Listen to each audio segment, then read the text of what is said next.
Okay. My name is Peter Young, and I'm the CEO of Young& Partners. We're a chemicals and life science investment banking firm headquartered in New York on Fifth Avenue. And we're very, very pleased to welcome all of you to this Young& Partners Forum broadcast. We have various conferences, senior chemical executive conferences, senior pharmaceutical executive conferences, et cetera.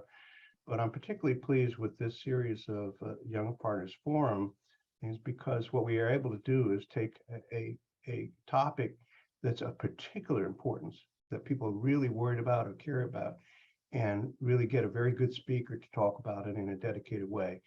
I am extremely pleased to have Craig Allen as our speaker. You know, it's interesting. There are a lot of people who say they're China experts, et cetera, but that the number who are truly expert, but also understand both the economic and business, the economic side and the geopolitical side, but also have a good understanding of the business side. That's an unusual combination, and Craig has that.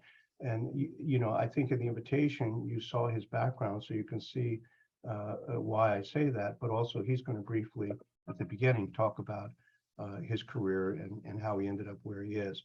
But he's here for a very specific reason, and that is China is probably number one or number two on everyone's list of topics they worry about, either because they have a presence in China, or they buy raw materials or products from China, or they sell into the Chinese market, which is the second largest economy in the world.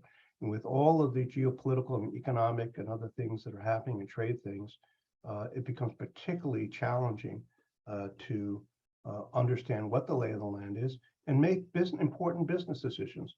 And what we have is we have a lot of senior executives from the industry on, and every day you're having to figure out what you want to do about supply chain. Where would you want to expand your plant? Do you want to build a plant in China, et cetera? So that's why this important topic, which is doing business China in the current environment, is such an important topic today. So and the only thing I would say is we're going to leave some time at the end for questions for the audience, and I hope that you will be able to do that.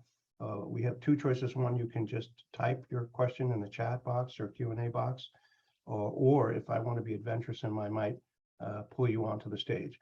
But at any rate, we'll probably leave at least 10 minutes at the end for questions. But if you have questions you want us to think about, you know, go ahead and just type them in so that we know what you're thinking about. So first of all, I'd like Craig. You know each other for a while, and I've seen you speak many times, so it was easy to ask you to speak.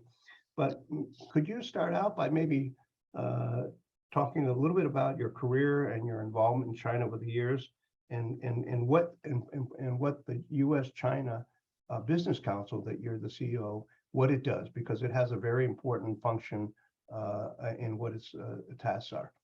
Sure. Well, firstly, Peter, thank you so much for this opportunity. Very grateful to speak on your podium, and excited to talk about issues of importance to the chemical industry. So I started out with a real Japan background, and it was really after undergrad I found myself in Taiwan and started learning Chinese, and very much fell in love with the language and with the culture. And have been working not exclusively, but mostly on China since that fateful day I landed in Keelung Harbor in 1981. So after 2 years studying Chinese, I went to Georgetown School of Foreign Service and graduated with a master's from there, and then entered government as a presidential management intern. So 30 years of working at the Department of Commerce on trade promotion and trade negotiations, again, mostly regarding China. So in 1990, from 1992 to 1995, I was in Beijing as a young officer, And I had the privilege to cover the chemical industry. I led the first chemical industry delegation ever to visit China from the US, and became very familiar with the vice minister of the Ministry of Chemical Industries, Gu Shoulian, at that time. So was there at the formation of really the modern Chinese chemical industry, the breakdown from the ministry to corporate private companies, and had a front row seat on all of that. It was a fascinating period in which current state-owned enterprises transitioned to privately owned enterprises for the most part. Following that, I did trade negotiations with China as Deputy Assistant Secretary, and quite a few years as a negotiator. And then was nominated by President Obama to serve as U.S. Ambassador in Brunei in Southeast Asia. So that was of great interest. Petrochemical, a small country, but a very important petrochemical country. So one fateful day, President Trump said trade wars are good and they're easy to win, and so I resigned. In our system, if you can't support the president, then get out of his way and let him find somebody who can. So I resigned on that day. Then a couple months later, the U.S.-China Business Council job came open, and I was fortunate enough to slide over. So the U.S.-China Business Council has some 280 members. We have only American companies as our members, a couple of European and Japanese, but no Chinese companies as our members. And our mission is very simple: advocate on behalf of U.S. companies in China and in the United States. And so I'll advocate to whomever will listen. We're spending a lot of time with the Congress now, a lot of time at the White House, Department of Commerce, Department of State, USTR. But also advocating at SAMR, MIIT, the provincial governments as well. And I think that we're very much a trusted, known entity, and our mandate to support American companies invested or trading with China is well received by all. No problem at communicating with the Chinese government or the US government on issues of concern. We have probably, of our 280 members, probably about 10, 15 chemical companies, 10, 15 pharmaceutical companies. On the chemical company side, I'm very pleased that Jim Fitterling of Dow, Sefi Ghasemi of Air Products, and Jack Williams of Exxon serve on my board, so they're my bosses. And I love working with them, all great individuals. On the pharma side, we also have board members. And I would say very different industries here, very different sets of concerns, but all very, very important. I think that the one thing that we do share is that China's a hugely important market, particularly on the chemical side, where possibly as much as 50% of global production will be based in China in the chemical industry, but also on the pharma side. Different sets of problems, different regulatory agencies, different companies, different a lot of things, but also a lot of common features that we could explore later on. Yeah, and I know, Craig, that one of the important things that you do at the Business Council is that you're a resource to your members. Sure. For information about what's going on and why in the political arena and so forth. And I've seen a lot of those things, and they're just extremely valuable because a lot of the reporting is not necessarily as in depth or as knowledgeable about the political arena, which of course is very important in China, at the level that you really need to know. Thank So, you, Peter. Yeah, no, our very proud of our analytical efforts, and we have good access, so we have good information, and that is our core competency. yeah. So before we talk about, business investment issues, et cetera, I thought we'd take just a minute and focus on, your independent of the view of the relations between the countries, et cetera. Where do you think the Chinese economy is heading, and how is it doing? There's a great deal of controversy around that, because obviously the Chinese economy has slowed down dramatically. There are a lot of factors, but some of them are things that are possibly short-term, the COVID-19 lockdowns, but others are perhaps longer term, such as the real estate industry overbuilding and excessive debt and the aging workforce.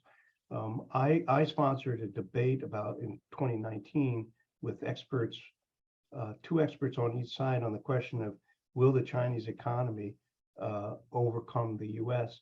And it was an interesting debate at the time, and people who attended loved it. And today, I think the arguments would be different than they were in 2019.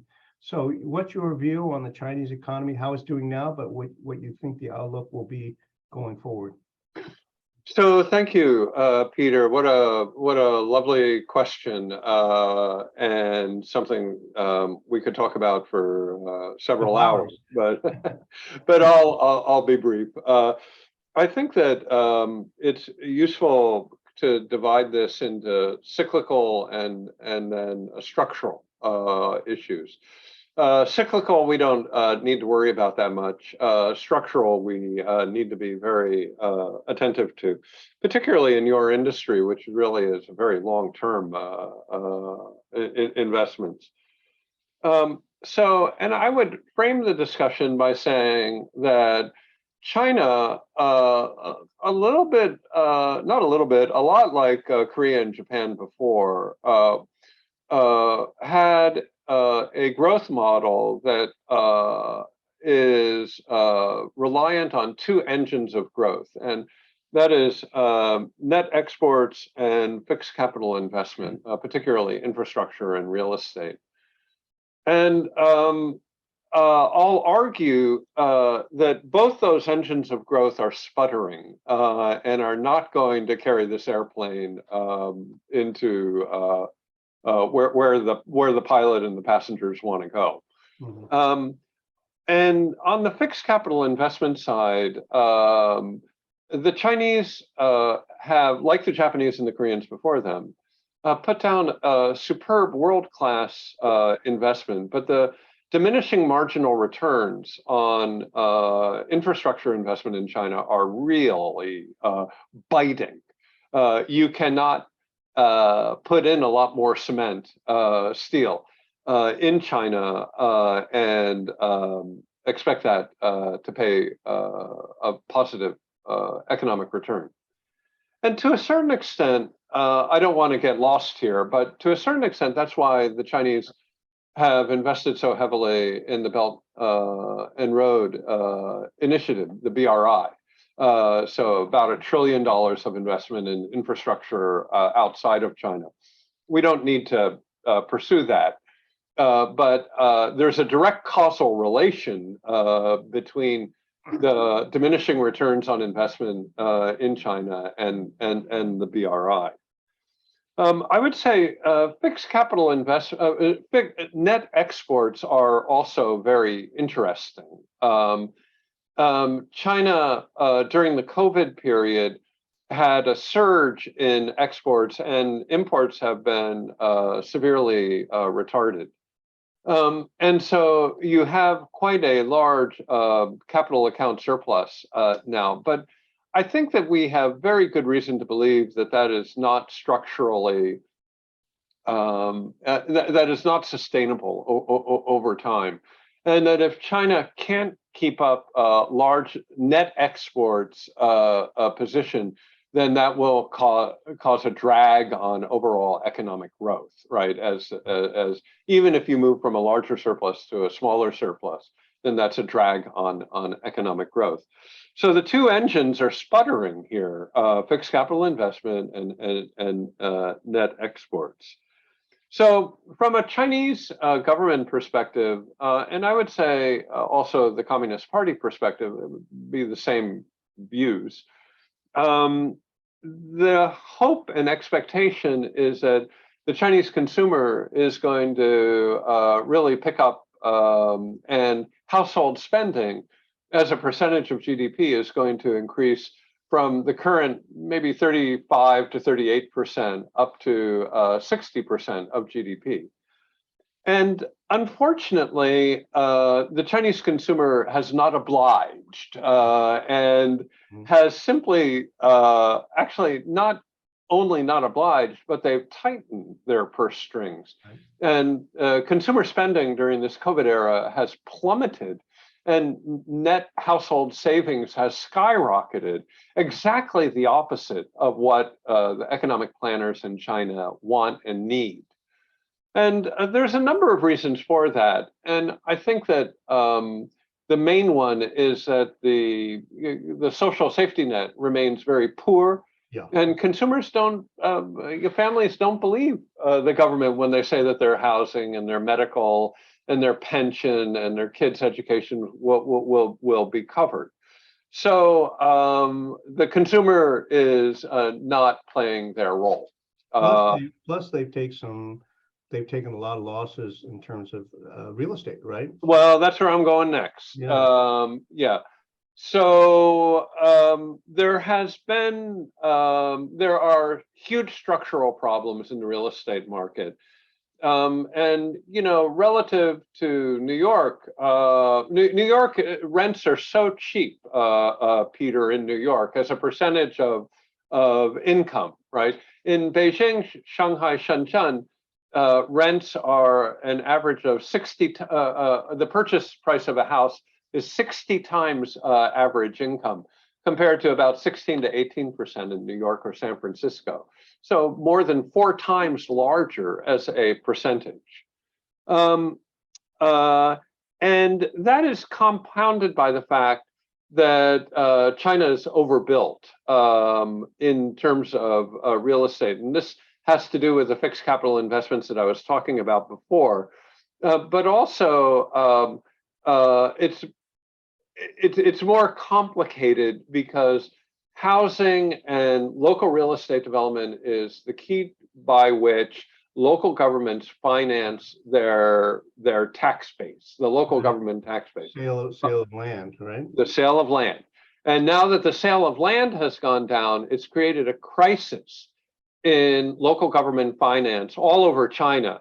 And I have companies who are complaining that all of a sudden their municipal or their provincial tax guy has gotten super aggressive because they are not able to get the revenue that they need to pay their salaries through land sales. So this has created a really negative cycle here. And it's at a scale that's really, the scale is a problem, right? That's right. Absolutely. Big problem, right? Absolutely. In every way. And it's compounded by the fact that China has no real estate tax. Right. And so if there's no real estate tax, it creates perverse incentives to own a lot of real estate, perhaps in your maid or your driver's name, and to keep that kind of like a bank account and then sell it off or rent it as appropriate. So they're enormously overbuilt. Prices are coming down in most markets. There's no financing available. The market is seized up. I am not anticipating a crisis, but that is not out of the question. The government, in my view, has the credibility to bail them out. But it's an important inflection. I had all the stuff you say. Basically, mainly you're saying things are going to be difficult, right? Absolutely. So yeah, growth rates are coming down. Yeah, if you were to forecast, And of course, the other problem is just the government priority. The government priority now is more to control the party's You control bet. and the control of individuals and so forth. And so they're doing things that actually hurt. So clamping down on all the technology companies, for example, it Yep. just stifles that what was a very robust growth part of the market, right? Yep, absolutely. So not just a number of other factors, and I won't go into them in detail, but it's important that they're on the table. Is the energy transition in China is going to be a mess. And we had a lot of chemical companies in, for example, the Southwest, who couldn't get a power and had to close down. And that's closely associated with climate concerns. A different issue, but also very important. I would just mention youth unemployment at 20% as something that Xi Jinping might understand and might keep him up at night. And then, we just need to keep in mind that China is going through a demographic transition. And because of the one-child policy, in 10 or 15 years, we'll have a very elderly population with some, today the number of people over 65 is like 45 million, but that's going to double or triple within 15 years because of the Chinese baby boom was during the Cultural Revolution. And so the demographics here are pretty awful, even worse than Japan and Korea or Italy. And unlike Japan or Italy, it doesn't have the net migration, immigration into the country. So I think that on the cyclical side also, the good news is that the Chinese have plenty of room to borrow and they can stimulate the economy by pouring cement, but the return on that might not be very strong. And that leads us to the Party Congress. And to that was my next question, which is, please. This webcast was very well timed because we're just a few days away from the Congress, and of course, everyone expects that Xi Jinping will be, appointed again for another 5-year term, but that's not the whole picture, and there are a lot of other things, moving parts below that. So, what do you think is going to happen, and what are the implications of that for our audience who are either selling into China or operating in China? Well, so a Party Congress is an event that happens every 5 years. And there are 4 major purposes of the Party Congress. The first is to choose the leadership of the party. The second is to amend the party constitution. The third is to kind of put forward a platform for to be voted upon, but it's actually just to be studied. It's not really, there's no real voting per se. And then to prepare for what is the ultimate kind of governmental conference, which will be the National People's Congress, which will happen in March. So those are the 4 major functions of a party Congress. And I think that in terms of the leadership, I think that the only thing that we know with a large amount of certainty is that Xi Jinping will be the first and indeed the paramount leader. But on October 23 at 9 p.m. in Beijing time, 7 men, and I presume that they will all be men, will walk out from behind a curtain in protocol order. Xi Jinping will be number 1. Who is number 2, 3, 4, 5, and 6 is immensely important. And who will they be? Who will be the next premier of China? Who will be the next executive premier of China? We don't know. So my hope is that the leadership will be filled with good economists who recognize the problems that we were just talking about, Peter, and will approach them in kind of a pragmatic and principled and economically sound manner. But that's not to be taken for granted.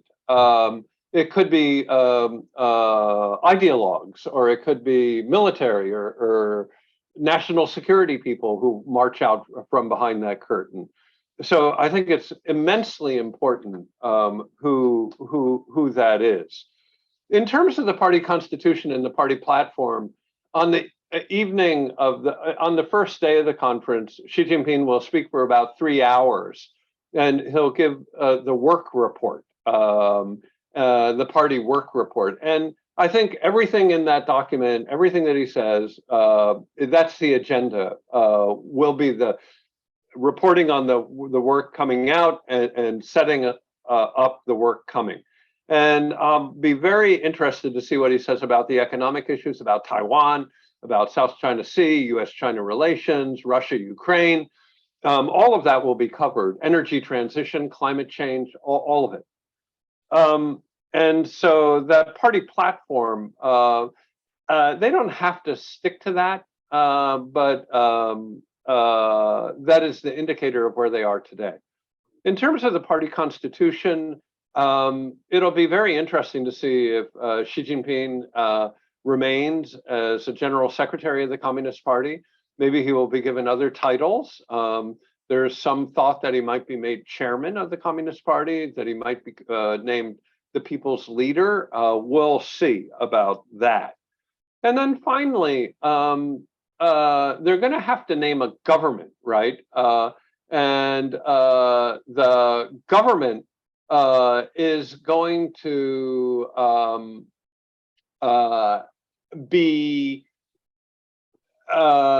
named in March, and all of the leaders of the government will be taken from the Communist Party. And while we won't know which person will fill which government position, we'll have a very good idea who the pool of the candidates are, and we'll probably be able to anticipate further government programs and orientation, priorities and non-priorities by whom is selected at the party Congress. But we should remember, at least formally, it's the People's Congress that selects the government which implements the policy. Right. And the party Congress is preparatory for the People's Congress, which is the ultimate sovereign in the Chinese system. And to the extent that we're able to guess, I think is the right word, at this stage, and know after October 23, who the top party leadership is, that will indicate where China is going as the Chinese government is going as of March, and that will be very interesting. So I am hopeful that the economists are going to come out really well in this, but I have no indication that that is the case. And it's very difficult at this point to predict what direction they're going to, send the country, because certainly one thing's been true is the last year or so, Xi Jinping has tried to orchestrate things so there's no disruption to his election, to another term. So lots of policy has just been frozen no matter what, right, in order to prevent, to create some stability.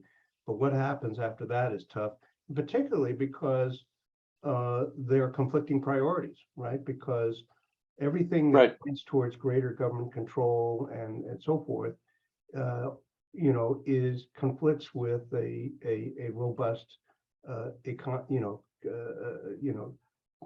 companies and privately owned companies and so forth. So it's going to be very interesting to see. Now, at this point,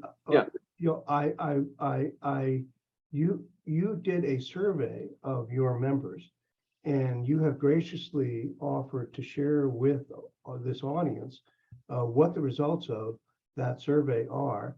And I'm very interested. I don't know what, if you could point to the things that you think really are very helpful. And again, the members are 280 companies, not all who participate in the survey, but of American companies who one way or the other have a serious interest related to China.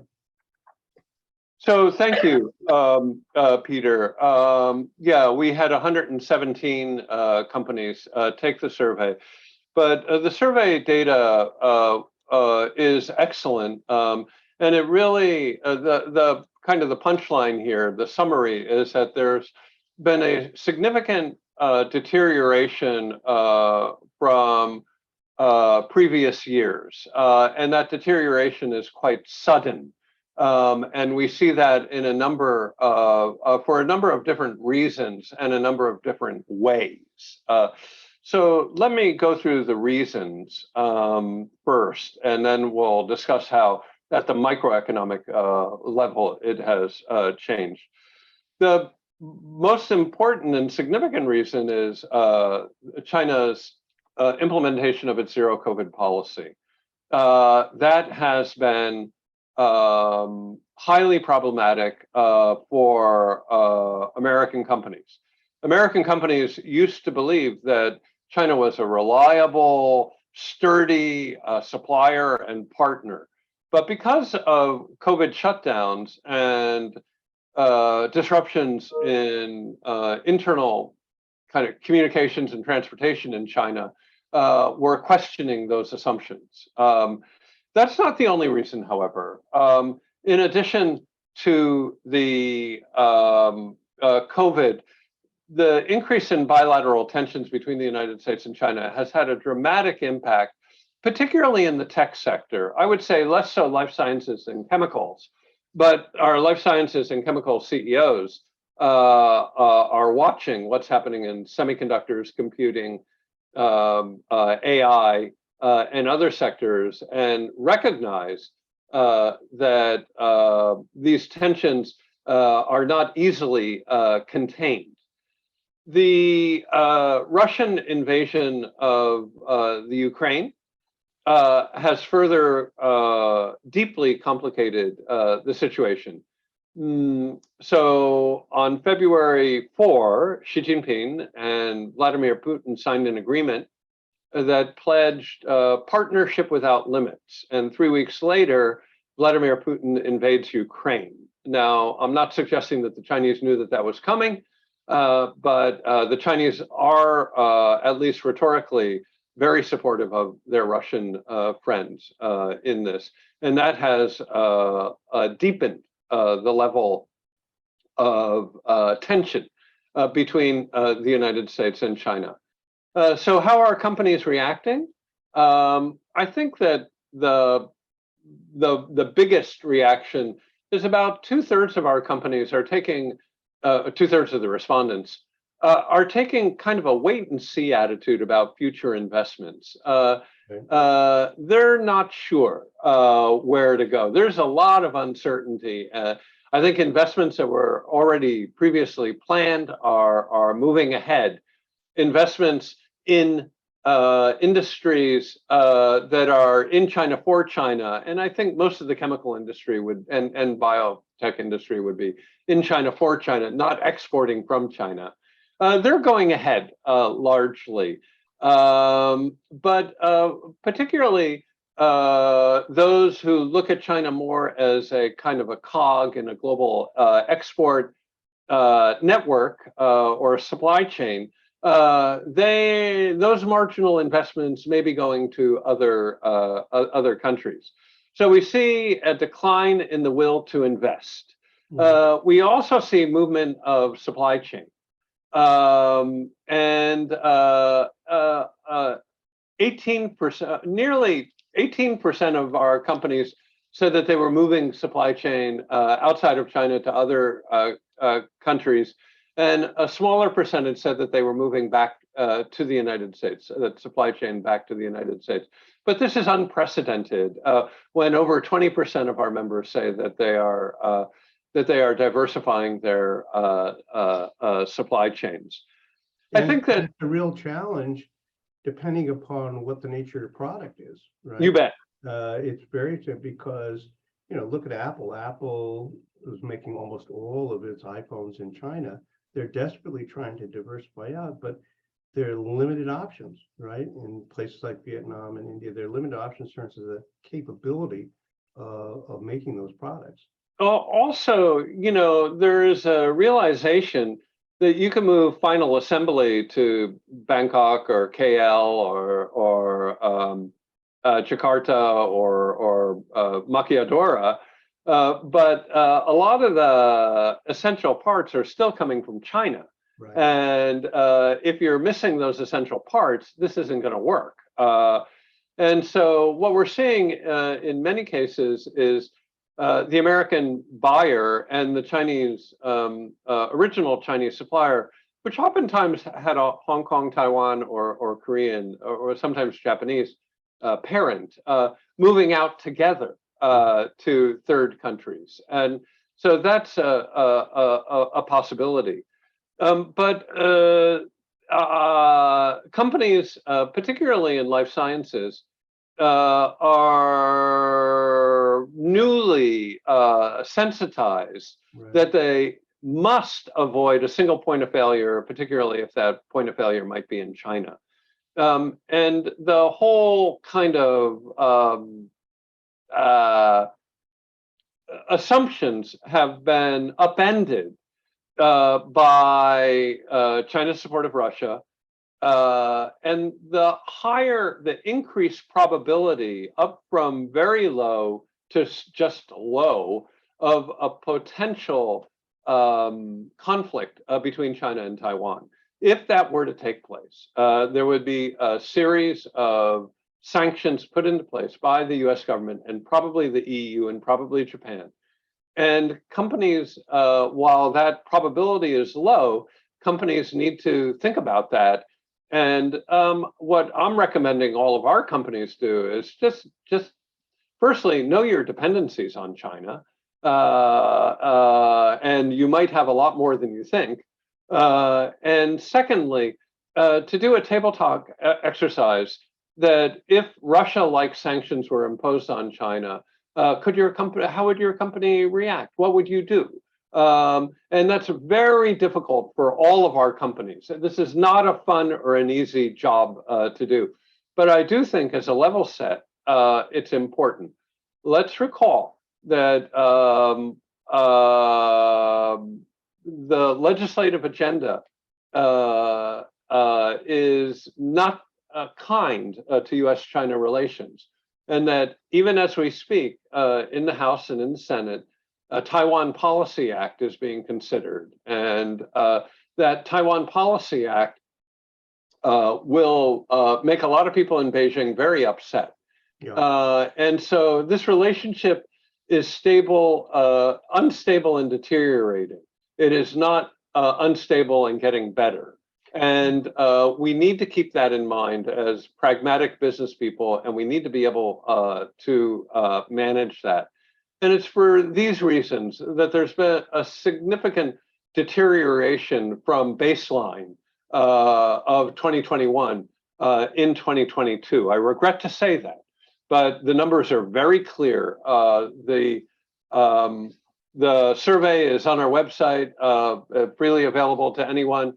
I strongly recommend that you take a look at it, and you'll see that not across the board, but almost across the board, the concerns of American companies, be it government procurement or standards or intellectual property rights, state-owned enterprises, incentives given to Chinese competitors, procurement practices, in virtually all cases, we see some deterioration, and that lack of progress and reform and opening is of grave concern, not only to the American investment community, but to the global investment community. Are we welcome in China over the longer term? It is a question that we must ask ourselves. And, although people are trying to compare sometimes the Ukraine situation, with the Taiwan situation, the reality is they're dramatically different in scale. Sure. We don't depend on the Russian economy for too much other than Europe depends on, for oil and gas. The Russian market is not considered to be a must participate market to sell into, et cetera. And the economies of the US and China are so intertwined as well as with a lot of European and Japanese, that it creates kind of a nightmare scenario if the things go really the wrong way, right? Absolutely. Decoupling of these two economies is not going to happen without a great loss of living standards in both countries. So I ask the US government, to what degree are you prepared to put up with higher inflation, greater income inequality, corporate degeneration, and a loss of long-term competitiveness? If you try to force us to decouple, all of those things are going to happen. And there's a cost to this political tension. And I beg the US government to please pay consideration to that cost, because I think our history shows that we could be our own worst enemy here. Yeah. And that the pragmatic concerns of businesses and workers should be, highly valued especially over ideological and ideational concerns. Not that they're unimportant, but our long-term prosperity here is to a certain extent determined by our relationships with China and other countries in Asia. And you're not going to decouple without tanking the Dow Jones Industrial Average, the S&P 500, and the NASDAQ. It can't be done. We are so integrated. Just like sanctions on Russia had impact on the European and other economies. And the reality is, in a lot of the clients that we work with, they said there are some things you can't onshore, period, because we just don't have either the capacity or otherwise to do that. So it's going to be a real challenge. Now, you mentioned that a lot of people are hesitant in your survey of your members. They're hesitant to up their investment, et cetera. Is a sentiment for any of them, are any of them thinking of retreating, either in terms of manufacturing in China or certainly, that many are trying to find other sources of product or raw material, but others is it going to influence on how much they want to try to sell product into China, right? If the Chinese economy is going to slow down. Do you sense any retreat or just a pause? Well, I think we need to disaggregate and look at this industry by industry. There is absolutely a retreat in the semiconductor manufacturing space. And that's mandated not by the market, but by the government. And I would say across all of tech that there is a lot of adjustment of supply chains going on. And I regret to say that most of this is caused by unilateral US sanctions and export controls. And at least in my view, if this is a multinational effort with the Europeans and the Japanese, the Koreans and the Americans and the Israelis all being behind a action, well, I'm not going to complain a lot. But if it's only the United States that's doing removing access to a particular technology, then that actually creates a perverse incentive for other countries to charge into that open space with a product that might be similar or maybe even less good, but good enough, and to backfill the Americans who are departing. And if we were talking about a little country, that would be okay. But we're talking about a massive country, Right. and that scale could really impact on our company's competitiveness. Now, to be honest, I don't see this happening in the chemical industry at all. With the possible exception of chemicals for semiconductors, which is a very sensitive area. But other than that, I think all of my chemical companies are expanding, growing their markets in China. Life sciences are more complicated because the regulatory structure and the pricing of pharma is a highly regulated sector, unlike chemicals. And there are some winds in the face that are of concern to life sciences, particularly volume-based procurement and provincial protectionism, preferring local champions. I don't think you see that much in the chemical industry, at least I don't. But I do see it in life sciences. And so certainly life sciences, one of the huge fears is suddenly they realize how much of the active pharmaceutical ingredients are made in China and India, and that if they were shut down, how vulnerable the big pharma companies would be in terms of their you just can't get many things outside of China, right? So APIs have been a concern of the Biden administration from day one, and they did a big survey on APIs and bio supply chains, and recently have unveiled some initiatives to friendshore or nearshore or onshore some of those supply chains. But I'm skeptical about how effective this will be. China has a very advanced chemical sector, right. And you have to be not only be able to produce it in the United States, but you have to be able to, or an allied country, but you have to be able to produce it at a cost that's competitive. And you could have a very resilient supply chain and go out of business if your competitor is 15% cheaper on a global basis. And so I worry about that. And we're not going to tariff or countervail or anti-dumping duty our way out of that over the longer term. The other interesting question there is, are Chinese chemical manufacturers welcome to produce here onshore?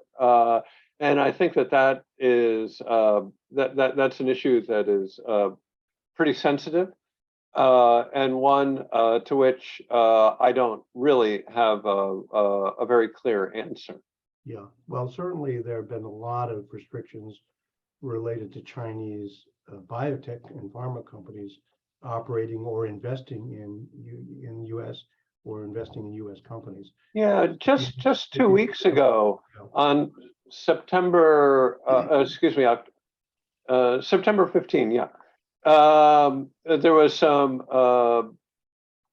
additions to the CFIUS-FIRMA law that covers exactly this subject. Right, and I don't think that they are additions that were meant to spur Chinese investment in this segment. No, that's right.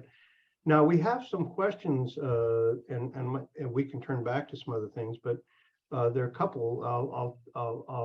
There are like 5 questions here. One is an interesting question, which is this issue of the rural versus urban China, which we know there are all sorts of dysfunctional things about how that works. Starting out with the fact that you're tied to your rural homeland in so many ways, and so the ability for the Chinese to flow, go from, there's kind of a discrimination system.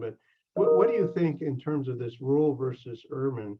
What effects it's having on sort of economic and other factors related to our audience, right, who are trying to operate in China? Right. I think it's a wonderful question, and I thank the audience member who submitted that. The best scholar on this subject is Scott Rozelle out of Stanford University, and his magnificent piece, book that came out last year called Invisible China, and I really highly recommend that book. And in that book, he notes that up to 60% of Chinese adults don't have a day of high school education or more. In other words, the rural education in China is in a crisis. And that you do have very highly educated elite.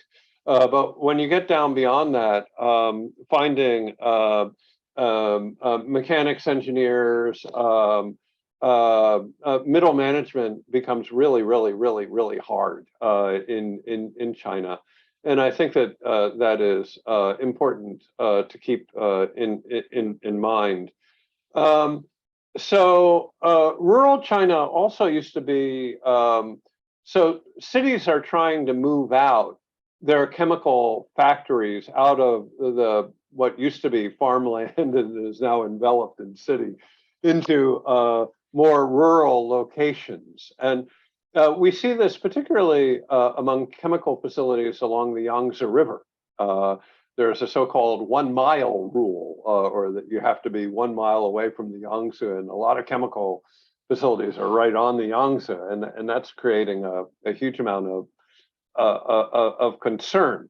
So the question is, under what conditions are you moving? What are the transportation? What are the energy? What are the, are you going to be able to keep your personnel? There's a whole host of issues when a chemical company is forced or strongly encouraged, forced to relocate.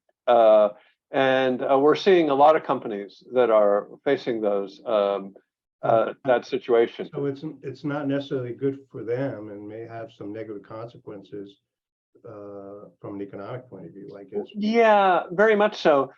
We had one case where the American company's state-owned enterprise was given free land and infrastructure development, and the American company, our member, was not offered that. And so we complained to the party secretary, and they got exactly the same offer that the SOE got. Mm-hmm. And so I'm pleased about that, but that's the exception rather than the rule, right? And I think that there's a lot of issues here. But let's look at the positives. Rural China is still poor, but it's becoming middle income, and as the 600 million people in China's countryside become middle income, they're going to buy a lot more of your products. And so I think that overall demand for chemical products is going to remain, and pharmaceutical, will remain very robust as a result of that, more economically vibrant rural China. And that's a process that I think is pretty unstoppable for the next 10, 15 years. And certainly there's a huge need to improve the healthcare system and the availability of drugs and so forth in China. And I think the Chinese government knows that, and and they need to do something because, as you said right at the very beginning, Chinese population feels very, very unprotected, right? They don't really feel they have a safety net in a number of areas, of which healthcare is a big one, right? And yeah, Peter, China currently is spending 6-7% of their GDP on healthcare. That has to go up a percentage of GDP every year for the next 10 years. Yeah, no, that's right. So now there's an interesting question from Carlos Cabrera, which is whether you could comment on this, the climate change issue in China. And just to introduce the topic, it's China is sort of saying, okay, we agree there's a problem, we need to do certain things, but oh, by the way, we're an emerging growth country, so we should be allowed to do certain things with regard to the use of coal, et cetera. And I have friends who say China's doing a lot to make progress, and others saying they're not doing much, or or they're not doing enough. So what's your view about where China's going to head, which is greatly controlled by the government, right? Yeah, no, definitely. So like many other things, there are paradoxes and contradictions all over the show, right? And if you talk about this stuff, you better enjoy a paradox because it's laced with them. And the paradox is that while China is doing a lot more, the problems are getting a lot worse. And the energy transition has been extremely extremely rocky. And that has been exacerbated by the fact that China is quite reliant on hydro, and there's been terrible droughts, and so the hydro is not working. So the Chinese government it has committed to peaking carbon emissions by 2030 and carbon neutral by 2060. And they're headed in the wrong direction in the hope that they'll ramp up and then have a huge decline right in front of the 2030 and the 2060 deadline, which seems extremely unlikely. And indeed, right now, coal is the preferred energy source in China. Because they have a lot of it. Because they have a lot of it, and they have chemicals and steel and aluminum, which consumes enormous amounts of coal. These are heavy industries, right, where China really predominates. And so they need that energy. And so this has led to huge problems. For 2 years in a row, many of our members have had to deal with coal electricity outages. And the Chinese government is sensitive. They get it that this is a very bad thing for our companies. But they're also struggling with the energy transition. And, you know, even if they put off you know, the net zero and the even further into the future, they're headed in the wrong direction by doubling down on the use of coal, at least in 2022 and probably 2023. So let's hope for the best here, but it doesn't look like we're headed in that direction at all. Yeah, and certainly certain global problems are ones that unless you get everyone on board in some mechanism for policing, you know, you can't accomplish what you want, because you know, all you need is a couple of significant players not adhering to the real rules, and it doesn't work. We have a couple minutes left, and I have one. The question I want to ask you is like, and for the benefit of the audience, is this: let's pretend that you have the opportunity to sit down with one of the CEOs and so forth, and the CEO turns to you and says, you know, Craig, you know about so much about what's going on in China and the business relations and so forth. What advice would you give me? What are a couple of pieces of advice you'd give to me in terms of how I get through this period of making important decisions about my business's relationship with China? So what would be those pearls of wisdom, sort of like Warren Buffett, you know, giving his annual speech? What would be those couple of things you would advise to the audience and to a CEO if you were sitting down and he asked that question? Well, I think that at the current time, there's a couple of commonalities that no matter what industry you're in, you should be doing. And the first thing is to know that you have not been in China for 3 years, and your organization has changed in China. And how well are you as CEO communicating with your Chinese staff? And to what degree are you aligned? Because your staff all have 2 documents. One is their Chinese passport. Second is their corporate identity card, you know, their badge, if you will.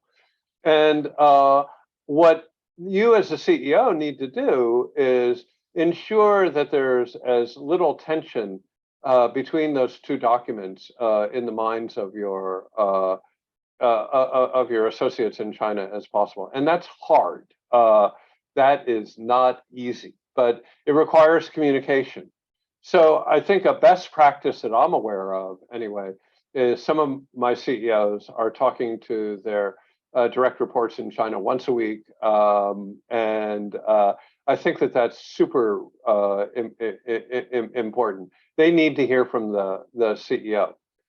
The other thing that's super important is communications. And communications or corporate, more like PR communications, outside communications as opposed to inside. There are many complex issues here, from Xinjiang to Tibet to Taiwan to human rights to surveillance to censorship, forced labor, and others.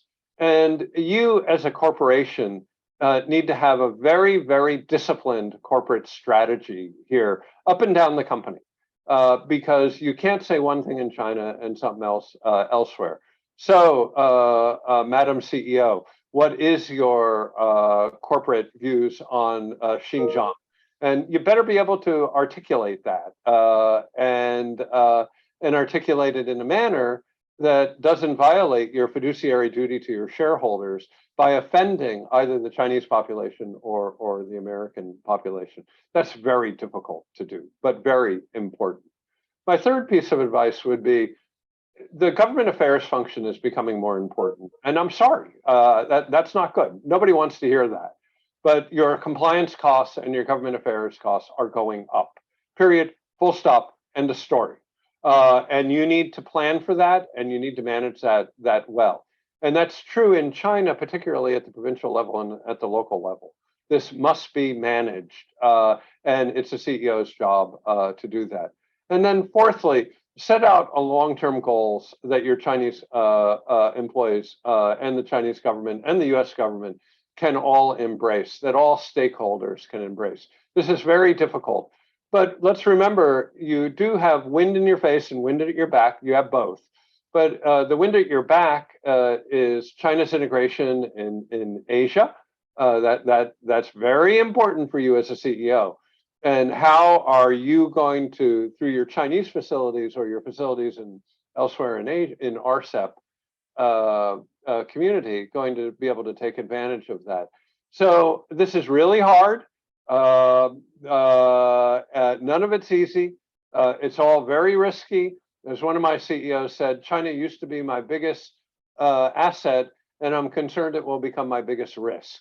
Yes. And I don't want that to happen to you in the chemical industry. I don't think it should happen.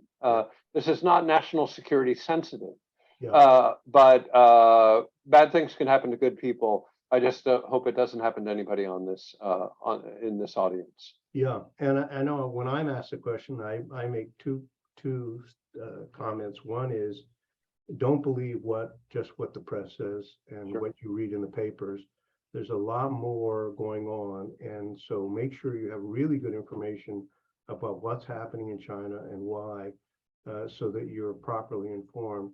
But the other is, when you can't forecast a lot of the variables in your future, then it becomes very important just to be resilient and yeah, well said. An ability to pivot when you need to pivot, because anyone, you mentioned any business of the people who are on this call, we have a number of presidents and senior executives.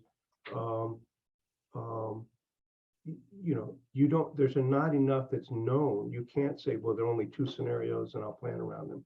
So you need to be resilient and need to be able to pivot, but have good information and accurate information to base those decisions on, which in part dovetails with your comment about really good relationship with your Chinese employees, because they're going to know things that you wouldn't know unless they told you, right? Well said, Peter. Well said. Yeah. Well, look, we've run to the end of the hour. This has been terrific. I want to thank Craig for taking this time to address, our clients and friends. This is a very important topic, and we appreciate the insights that you gave. And I think your special place being the head of the U.S.-China Business Council, which I think is a unique perspective in terms of seeing in China, but also knowing the concerns of your members, right? Many of which are in the same industries as the attendees. So thank you very much. Terrific. And Peter, thank you. And thanks to everyone who tuned in today. And I'd like to be of service. Let me know how I could help. terrific. Thank you very much. Thank you. Bye.